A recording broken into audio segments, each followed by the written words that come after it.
Di 10K subscriber channel Novel Official, akan adakan giveaway untuk 3 orang pemenang. Jangan lupa untuk selalu komen dan like untuk setiap video. Selamat datang di channel Novel Official. Sebelum mendengarkan novel Perintah Kaisar Naga, jangan lupa like, share, and subscribe. Kalau tidak kuretakkan jantung kalian.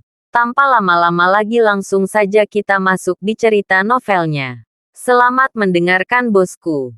Bab 66. Keluarga Edward duduk di sofa. Derry buru-buru menuangkan teh dan air. Dan dia tidak lupa berteriak ke kamar tidur Mona. Paman Chen dan yang lainnya ada di sini. Cepatlah keluar. Edward merasa sangat malu ketika melihat Derry sangat antusias. Derry, jangan terlalu sopan. Kami sangat malu mengganggu kalian. Tiba-tiba, Derry berkata sambil menuangkan teh untuk Edward. Kapten, apa yang memalukan tentang ini? Kita belum bertemu selama bertahun-tahun. Ketika Anda datang kepada saya, anggap saja sebagai rumah Anda sendiri. Saya akan memesan hotel pada siang hari. Dan kita akan makan dan minum yang enak. Pada saat ini, Mona keluar, berganti pakaian olahraga, dengan ekor menggantung. Terlihat sangat muda dan energi. Mona melirik dan menatap Dev. Dia menemukan bahwa Dev sangat sederhana, terlihat sangat lusuh, seperti orang desa. Derry berkata kepada Mona, "Mona, sapalah Paman Chen." "Halo Paman Chen." Mona menyapa tanpa sadar dirinya. Tampaknya tidak peduli. Dan ada jejak penghinaan di matanya. "Kamu bocah. Jaga sikapmu." Melihat sikap Mona, Derry hendak marah. Namun, dihentikan oleh Edward.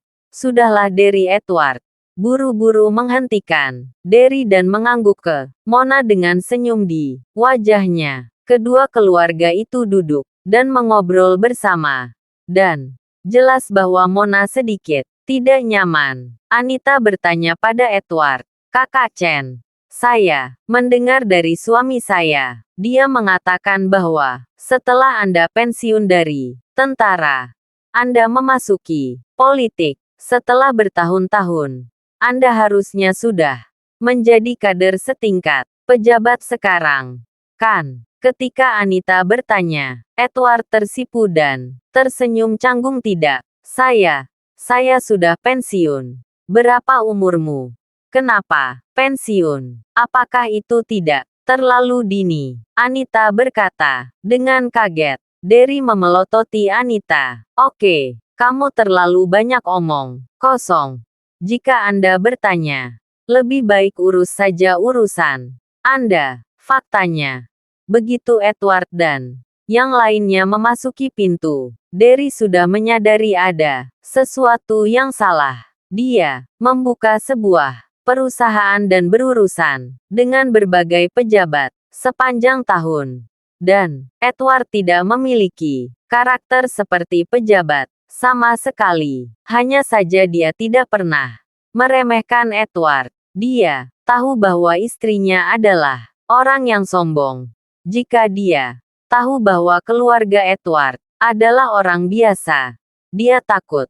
Dia akan memalingkan wajahnya di tempat. "Aku hanya bertanya dengan santai. Hanya ingin tahu, apa yang membuatmu cemas?" Anita memutar matanya ke arah Edward. Dan kemudian terus menghadap Edward. "Kakak Chen, kenapa kamu pensiun?" Melihat pertanyaan Anita, Edward tahu bahwa dia tidak bisa menyembunyikannya. Belum lagi dia hendak meminta bantuan. Jadi dia tidak perlu menyembunyikan apapun. Jadi dia tersenyum canggung dan berkata, "Saya dipecat." Edward menceritakan segalanya tentang pengalamannya dalam beberapa tahun terakhir. Pada saat ini, Edward tidak peduli lagi. Dia sudah kehilangan semuanya. Harga dirinya sudah tidak berharga baginya sekarang. Ketika Anita selesai mendengarkan, senyum di wajahnya segera menghilang, dan dia memutar matanya. Di sisi lain, Derry tampak terkejut. Kapten, mengapa Anda tidak memberitahu saya bahwa Anda mengalami kesulitan selama bertahun-tahun? Semuanya sudah berakhir, dan sekarang Dev telah bebas. Saya hanya berpikir, saya bisa meminta Anda untuk membantu saya untuk melihat apakah saya dapat menemukan dia pekerjaan. Tidak apa-apa jika pekerjaan rendahan. Edward bertanya dengan rendah hati. Derry belum mengatakan apa-apa. Tetapi Anita dengan cemberut menjawab, mantan tahanan. Sekarang, perusahaan mana yang berani memperkerjakannya? Sekarang sikap Anita benar-benar berbeda dari awal. Derry juga sedikit mengernyit, dan ekspresinya menjadi sedikit kesal. Edward berkata dengan tergesa-gesa, jika itu memalukan, saya akan membiarkan dia pergi ke lokasi konstruksi untuk mencari pekerjaan. Bab 67. Derry menghela nafas dan berkata, Kapten, sejujurnya, perusahaan saya menghadapi beberapa kesulitan sekarang. Jika saya tidak bisa mengatasinya, saya khawatir saya akan bangkrut. Merekrut Dev juga akan menundanya. Ketika Edward mendengar ini, dia segera berkata dengan malu, Derry, aku benar-benar membuatmu kesulitan. Jangan khawatir tentang pekerjaan Dev. Apa yang terjadi dengan perusahaanmu? Apa yang terjadi? Bisakah kamu menyelesaikannya? Anita mencibir. Aku. Edward tersipu malu. Diam. Derry menatap Anita dengan tegas. Dan kemudian berkata dengan nada meminta maaf. Kapten, jangan pedulilah wanita-wanita ini. Perusahaan saya memiliki beberapa urusan bisnis dengan dekorasi Fuyao. Dan hasilnya adalah pembayaran untuk barang-barang itu. Mereka telah menahannya dan tidak akan memberikannya. Sekarang, rantai modalnya putus.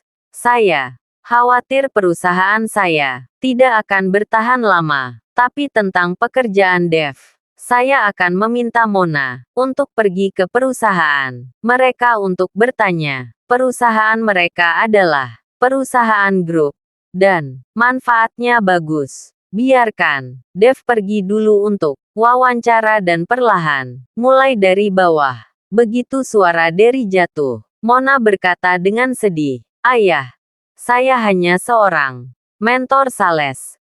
Mampukan saya memberikannya pekerjaan? Jangan membuat masalah untuk saya. Kamu memang tidak memiliki kemampuan. Tapi, bukankah Billy itu seorang manajer penjualan? Tidak, bisakah dia mempekerjakan seorang karyawan lagi? Tanya Derry. Dia, tanpa menunggu Mona berbicara. Derry langsung mengancam Mona. Oke, itu saja. Jika Billy bahkan tidak memiliki kemampuan, saya pikir kalian berdua tidak cocok. Ketika Mona mendengar ini, dia berhenti berbicara dan hanya bisa cemberut dengan marah. Anita melirik Dev, dan lalu sangat tidak puas, katanya kepada Derry. Sun tua, Mona telah menghabiskan banyak upaya untuk memasuki perusahaan itu. Bukankah kamu hanya menyebabkan masalah bagi anak kita? Selain itu, ini adalah perusahaan dari grup besar. Dapatkah mantan tahanan masuk? Dev sangat tidak nyaman ketika Anita menyebut Dev seorang mantan tahanan. Tetapi Derry adalah orang yang baik. Dan Dev tidak bisa marah. Baiklah ayah. Saya akan mengusahakan Dev untuk mendapatkan kesempatan wawancara. Saya hanya bertanggung jawab untuk itu. Tergantung dia apakah di wawancara itu dia bisa mendapatkan pekerjaan itu atau tidak. Mona memutar matanya, bangkit dan pergi. Kembali ke kamar, Kapten. Gadis ini memiliki temperamen jelek. Jangan tersinggung. Derry menjelaskan kepada Edward dengan sedikit malu. Edward tersenyum masam. Dia telah mencapai titik ini. Apalagi yang bisa dia salahkan? Derry, maafkan aku. Aku masih memiliki sesuatu untuk dilakukan. Jadi aku tidak akan merepotkanmu lagi. Edward tahu bahwa tidak ada gunanya tinggal di sini. Dan dia tidak dapat menyebabkan konflik dalam keluarga orang lain. Derry berkata dengan tergesa-gesa, Kapten, saya sudah memesan tempat di hotel. Mari makan bersama dulu. Tidak perlu menyusahkanmu. Kamu pasti sangat sibuk. Edward melambaikan tangannya. Dev juga membantu Celine untuk berdiri. Derry juga tahu bahwa sikap istri dan putrinya memang keterlaluan. Tetapi dia tidak bisa melakukan apa-apa selain tersenyum meminta maaf ketika saya punya waktu. Saya akan minum dengan Kapten berdua. Derry mengirim keluarga Chen keluar. Dan Anita hanya duduk di sofa. Bahkan tidak bergerak. Setelah berjalan keluar dari pintu, Dev bertanya pada Derry, Paman Sun, apa nama perusahaan yang berhutang uang padamu? Namanya Dekorasi Fuyao. Apakah keponakan mengenal seseorang di sana? Derry bertanya dengan curiga. Dev menggelengkan kepalanya. Tidak.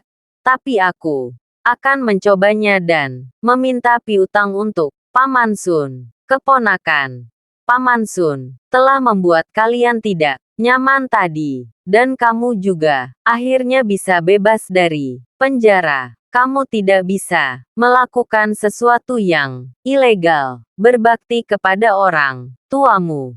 Dan jangan khawatir tentang urusanku. Derry mengira Dev akan meminta piutang dengan kekerasan. Lagi pula Dev baru saja keluar dari penjara. Mungkin dia mengenal beberapa gangster dan sejenisnya. Bab 68. Dev tersenyum. Paman Sun, jangan khawatir. Saya tidak akan melakukan hal-hal bodoh. Derry tersenyum dan menepuk bahu Dev. Jika kamu memiliki hati ini, Paman lega dan senang meninggalkan rumah Derry. Edward menghela nafas sedikit. Dev, Paman Sun adalah pria yang baik. Jika kamu menemukan pekerjaan besok, bekerja keras dan jangan biarkan orang meremehkanmu. Dapat dilihat bahwa Edward sangat marah dengan istri dan anak perempuan Derry, tetapi tidak ada cara untuk melakukan ini. Baik Ayan. Dev mengangguk. Lalu bagaimana dengan Yvonne? Dalam situasi hari ini, saya tidak berani berkata padanya. Celine berkata, sedikit tertekan. Awalnya dia setujui untuk membantu Yvonne mencari pekerjaan bersama. Tetapi, sekarang saya bahkan tidak berani mengabarkannya kepada Yvonne. Ketika Edward mendengar ini, dia menyalakan sebatang rokok dan menundukkan kepalanya tanpa mengucapkan sepatah kata pun. Dia tidak tahu bagaimana menjelaskannya kepada Melissa. Melihat ini, Dev menghibur orang tuanya. Bu, ayah, jangan khawatir tentang itu. Saya akan menemukan cara untuk pekerjaan Yvonne. Jika saya bisa masuk ke perusahaan, saya bisa membawanya masuk. Itu satu-satunya cara. Edward mengangguk. Dia menghentikan taksi dan pulang. Sementara Dev duduk di mobil dan mengirim pesan kepada Yansen, memberitahunya tentang Derry Sun dan meminta Yansen untuk pergi ke Fuyao Decoration untuk mendapatkan uangnya kembali. Setelah menjelaskan, Dev meletakkan teleponnya, menutup matanya sedikit, dan beristirahat. Segera, Dev dan yang lainnya kembali ke gerbang komunitas. Pada saat ini, Yvonne sedang berjalan, mondar-mandir di gerbang. Seolah-olah ada sesuatu yang mendesak. Melihat Yvonne di gerbang, Dev bertanya dengan aneh. Yvonne, apa yang kamu lakukan di sini? Kakak Dev. Yvonne hendak mengatakan sesuatu. Tapi ketika dia melihat bahwa Edward dan Celine juga turun dari mobil, jadi dia menutup mulutnya. Ketika Edward melihat Yvonne di pintu, dia pikir dia sedang menunggu mereka dan bertanya tentang pekerjaan. Jadi dia tersipu dan berkata kepada Dev, Dev, bicaralah dengan Yvonne. Aku akan pulang dengan ibumu. Dulu, Edward tidak tahu bagaimana menjelaskannya kepada Yvonne. Bagaimanapun, sebagai penatua, dia berjanji pada dirinya sendiri kemarin. Tetapi, hari ini dia tidak dapat mencapai apapun. Ketika Edward dan Celine pergi, Dev bertanya kepada Yvonne, Yvonne, apakah ada yang salah? Kakak Dev, saya takut rentenir itu akan datang kepada saya. Saya khawatir ibu saya akan tahu. Dengan air mata di matanya, Yvonne berkata dengan cemas kepada Dev, jangan takut Yvonne. Ada aku di sini. Jika mereka ke sini, aku akan menanganinya untukmu. Dev menepuk Yvonne dengan lembut dan berkata untuk menghiburnya. Kakak Dev, kamu, jangan berkelahi. Aku tidak ingin kamu ditangkap. Untukku, Yvonne hanya bisa mengandalkan Dev sekarang. Tetapi dia tidak ingin Dev sampai ditangkap dan dipenjara karenanya. Jangan khawatir.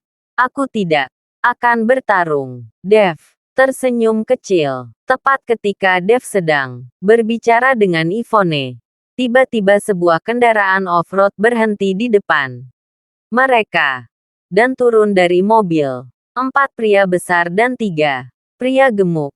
Salah satunya mengenakan rantai emas besar dengan kepala pendek dan tatapan tajam di wajahnya. Ketika Yvonne melihat orang-orang ini, dia sangat ketakutan sehingga dia segera bersembunyi di belakang Dev.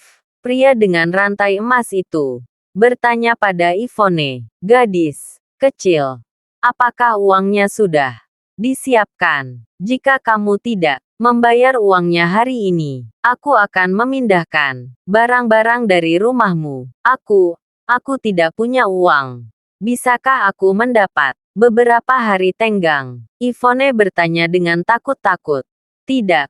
Bahkan tidak untuk sehari. Jika kamu tidak memiliki barang berharga di rumah, maka kamu bisa ikut denganku. Kamu terlihat cantik dan kamu masih bisa menghasilkan banyak uang. Setelah pria dengan rantai emas selesai berbicara, dia langsung meraih Yvonne tanpa memperhatikan keberadaan Dev. Bab 69. Tapi saat pria itu mengulurkan tangannya, Dev meraihnya. Dev berkata dengan ringan kepada pria dengan rantai emas, aku yang akan memberimu uang yang dia berhutang padamu. Jangan sentuh dia. Kamu akan memberikannya. Pria itu memandang Dev dari atas hingga ke bawah. Melihat Dev mengenakan pakaian biasa dan tinggi tubuhnya tidak lebih dari 200 cm. Dia mencibir, apakah kamu tahu berapa banyak dia berutang pada saya? 1 juta, kata Dev. 1 juta tidak cukup. Pria dengan rantai emas mendengus dingin. Setelah mendengar ini, Yvonne buru-buru bertanya dengan keras, mengapa itu tidak cukup? Anda mengatakan kepada saya minggu lalu bahwa saya bisa membayar kembali 1 juta. Pria dengan rantai emas itu sedikit mengangkat sudut mulutnya dan berkata dengan nada menghina, minggu lalu adalah minggu lalu. Apakah saya tidak perlu bunga atas uang saya? Sekarang itu menjadi 1,3 juta. Tidak kurang 1 sen pun. Ketika Yvonne mendengarnya, dirinya tercengang. Minggu ini, harganya naik 300.000. Bahkan jika dia adalah mesin cetak uang, dia takut dia tidak akan dapat membayar lintah darat ini. Oke, 1,3 juta. Aku akan memberimu. Dev menjawab dengan ringan. Melihat jawaban Dev dengan sangat ringan, pria itu tertegun sejenak, dan bahkan mata Yvonne terbuka lebar, menatap Dev dengan rasa tidak percaya. Kakak Dev, kamu, di mana kamu punya begitu banyak uang? Yvonne tahu bahwa tidak mungkin bagi Dev memiliki begitu banyak uang. Hanya beberapa hari setelah dia keluar dari penjara dan dia tidak memiliki pekerjaan. Bagaimana dia bisa memiliki uang lebih dari 1 juta?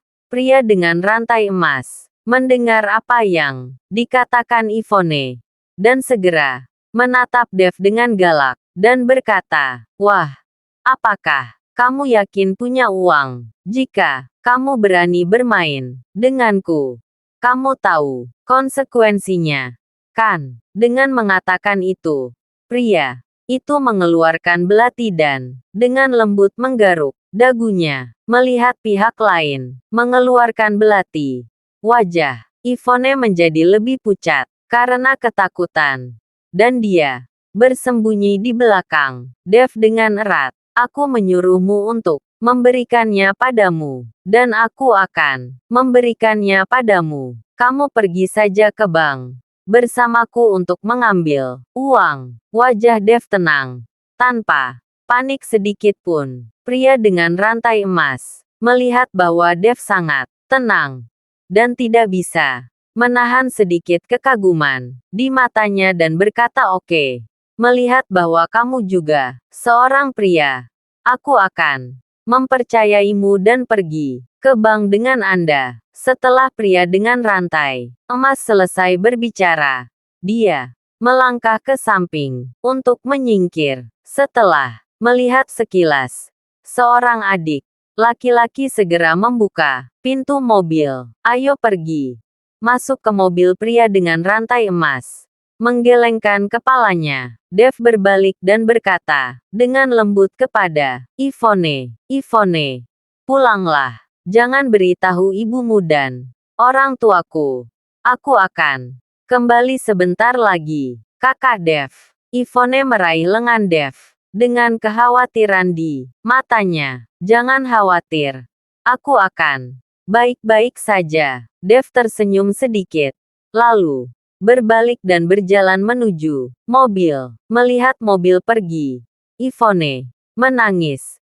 Dia tidak tahu apa yang akan terjadi setelah Dev dibawa pergi. Segera, mobil itu membawa Dev ke pintu bank. "Ingat, jangan mempermainkanku. Kami akan menunggumu di luar." Pria dengan rantai emas mengancam Dev. Dev mengabaikannya, dan dengan santai berjalan langsung ke bank. Pada saat ini, banyak orang di lobi bank melakukan bisnis, dan Dev hanya bisa mengantri di belakang. Seorang anggota staf bank berkata dengan sangat sopan kepada Dev, "Pak, jika hendak tarik uang bisa ke ATM, jadi tidak perlu antri." Dev tersenyum sopan. "Saya menarik banyak uang, dan ATM tidak bisa mengeluarkannya." "Pak, berapa banyak yang Anda ingin tarik?" tanya staf. "Lebih dari 1 juta." Begitu suara Dev jatuh, banyak orang di antrian di depannya langsung menoleh untuk melihatnya. Lagi pula, lebih dari 1 juta bukanlah jumlah yang kecil. Bab 70. Dev.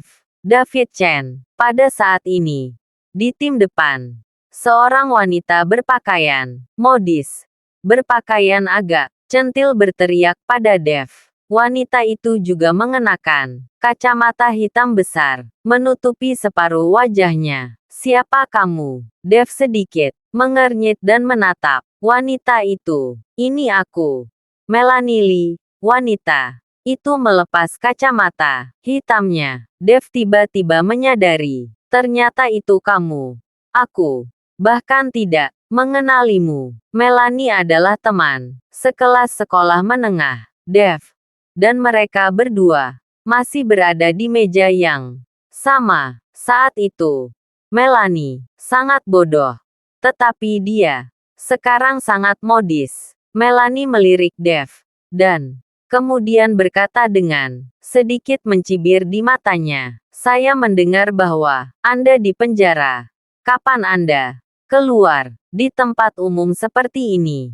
Masalah masuk penjara, bahkan disebutkan secara langsung, jelas membuat Dev malu. Ketika mereka berdua berada di meja yang sama, Melanie ini juga menulis surat cinta untuk Dev.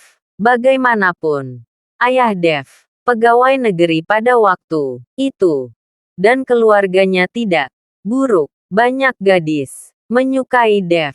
Hanya saja Dev sama sekali tidak peduli dengan Melanie, karena saat itu Melanie sama sekali tidak menarik. Dev tersenyum ringan dan menjawab dengan jujur, "Baru beberapa hari sejak aku keluar. Belum lama keluar. Sekarang kamu datang untuk menarik lebih dari 1 juta.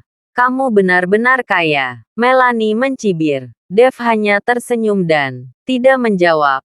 Tetapi bertanya, "Kapan Anda datang ke Hongcheng?" "Saya mendengar bahwa Anda tidak melanjutkan sekolah setelah lulus dari sekolah menengah pertama." "Ya, saya tidak melanjutkan sekolah setelah lulus dari sekolah menengah pertama, tetapi saya jauh lebih baik daripada lulusan perguruan tinggi seperti Anda," jawab Melanie sambil menunjuk seorang pria gemuk yang duduk di kursi di sampingnya. Dia berbisik di telinga, berkata, "Itu pacar saya, pemilik perusahaan dengan aset puluhan juta. Saya akan mengajukan kartu hari ini, dan saya akan mengurus uangnya di masa depan." Melanie tampak sombong, meskipun pria parubaya itu tampak lebih tua dari ayahnya. Tetapi dia sendiri tidak merasa ada yang salah. Selama pihak lain punya uang, Dev memandang pria parubaya yang gemuk itu, dan hanya tersenyum sedikit. "Selamat. Kamu sudah menemukan pacar yang kaya." Meskipun Dev hanya tersenyum sedikit, Melanie merasakan gelombang jijik di hatinya.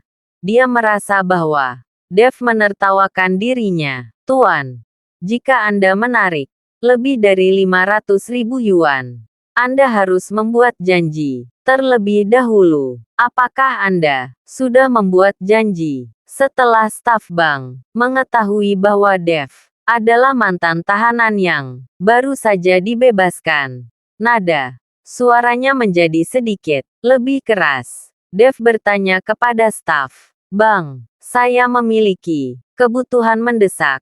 Jadi, saya belum membuat janji. Bisakah Anda membantu saya?" Melanie mencibir. "Dev, apa yang kamu lakukan terburu-buru dengan menarik lebih dari 1 juta yuan? Kamu tidak terlihat seperti memiliki 1 juta yuan. Kamu hanya datang ke sini untuk berpura-pura, kan?"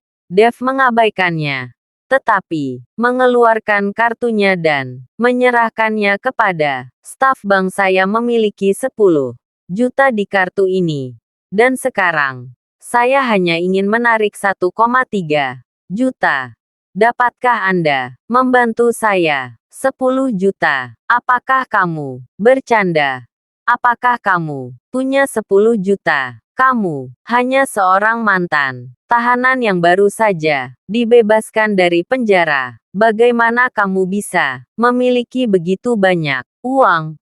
Melanie mencibir dan menatap Dev dengan jijik, dan staf bank juga sedikit tidak sabar, dan berkata dengan wajah dingin, "Bahkan jika Anda memiliki 20 juta, ini adalah aturan bank. Anda tidak bisa." Tetapi sebelum kata-kata itu selesai, staf bank tiba-tiba melihat kartu di tangan Dev.